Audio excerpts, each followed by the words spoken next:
Hi, I'm Summer, and I moved from the US to the Netherlands about 2.5 years ago.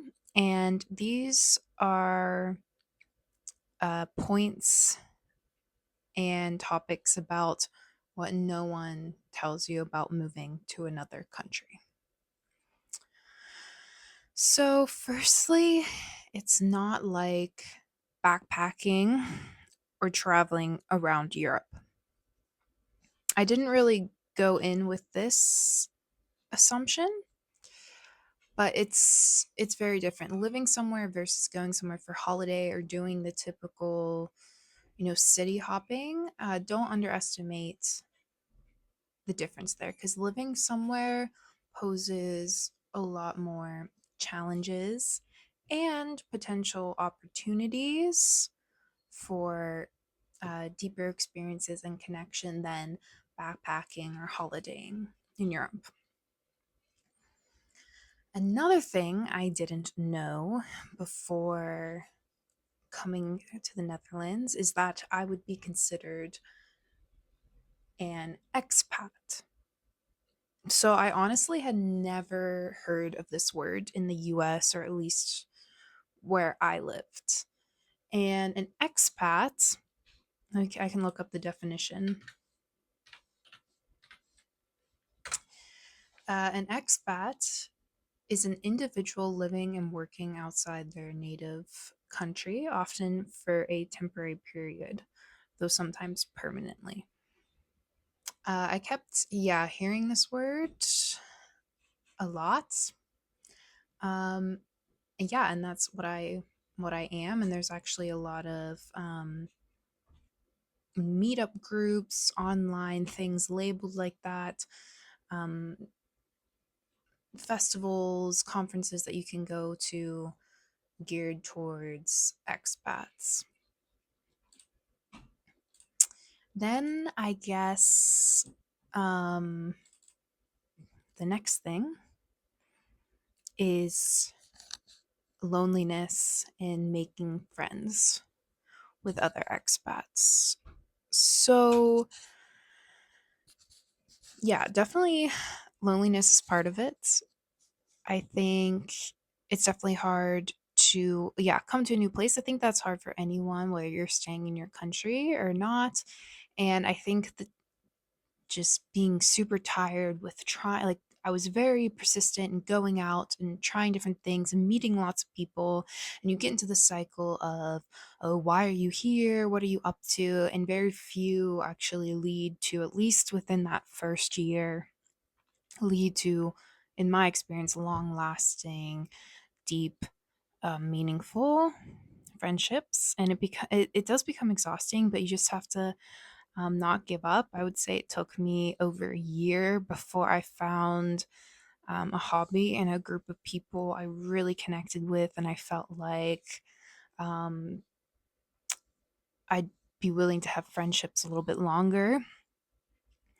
And you also, in my experience, I was making a lot of friends with other expats, and sometimes they end up moving away.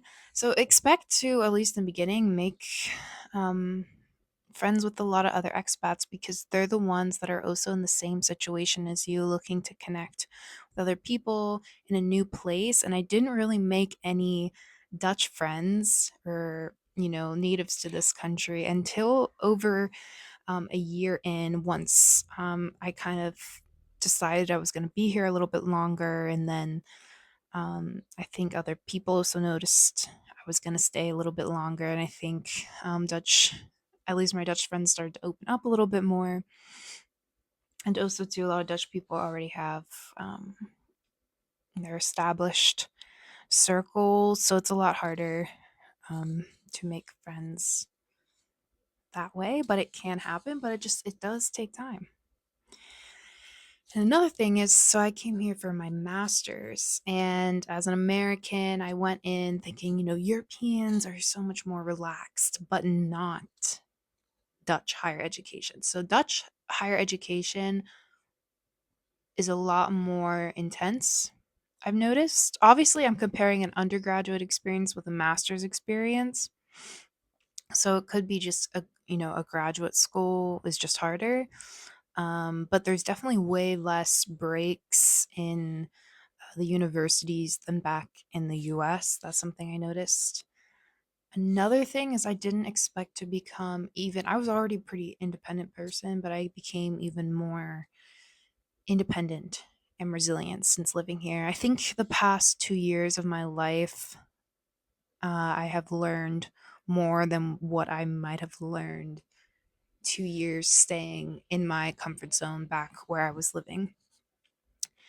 And the independence also comes from not being able to call up your parents and be like, "Okay, how did you deal with, signing up for health insurance here?" Because they don't have any advice on that. They've never signed up for health insurance in the Netherlands. They only know how things work in the US. So then you have to go and figure out things for yourself and advocate.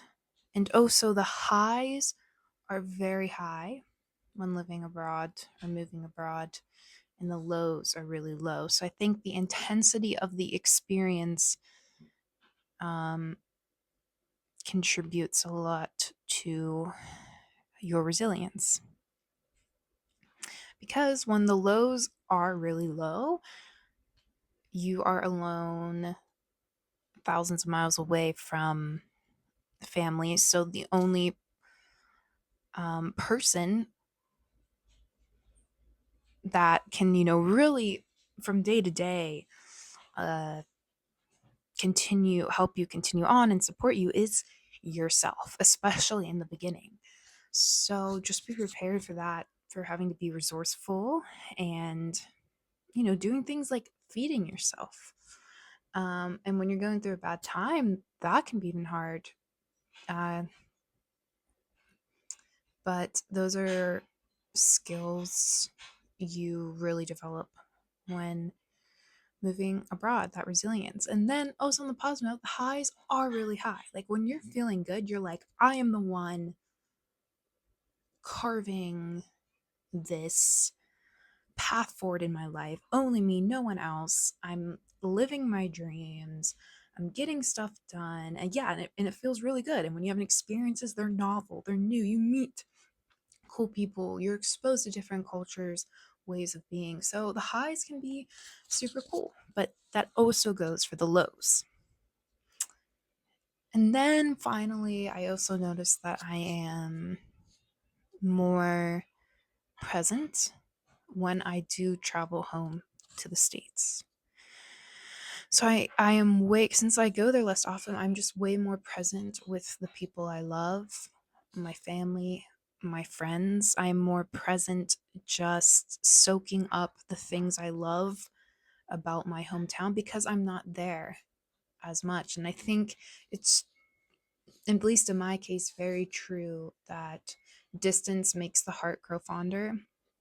And I was lucky enough to have very great experiences in my childhood in my hometown. So when I do visit, I feel like I visit just with a bunch of love and gratefulness and just wanting to be very present because I know I'm not going to be here as long. Um, and I want to just soak it all up.